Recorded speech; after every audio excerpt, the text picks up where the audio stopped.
કેન્દ્ર સરકારે digital personal data protection act 2023 ની મુખ્ય જોગવાઈઓ કયા નિયમો હેઠળ સૂચિત કરીને ભારતનો પ્રથમ વ્યાપક ડિજિટલ ગોપનીયતા કાયદો કાર્યરત કર્યો છે સાહેબ? Digital personal data protection act જે છે 2023 એ ફાઇનલી જે છે સાહેબ અમલમાં આવી ચૂક્યો છે. 14 નવેમ્બર 2025 થી જે છે અમલમાં આવી ચૂક્યો છે.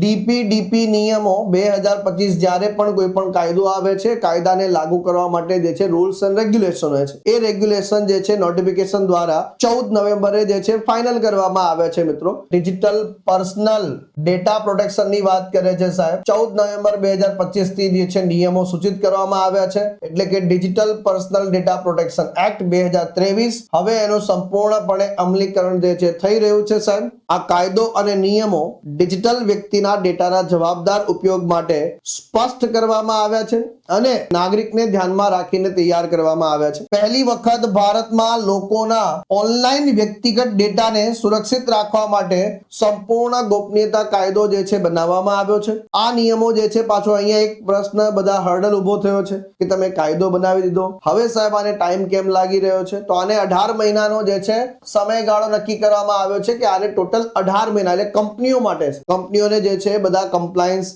જેટલા નિયમો છે એ નિયમોનું પાલન કરવા માટે જે છે ટોટલ સમય આપવામાં આવ્યો છે. એ સમય છે સાહેબ આની અંતર્ગત 18 મહિનાનો. દરેક વ્યક્તિ પાસે તેમના વ્યક્તિગત ડેટાના ઉપયોગને મંજૂરી આપવી કે ન આપવી એનો વિકલ્પ હોવો જોઈએ સાહેબ.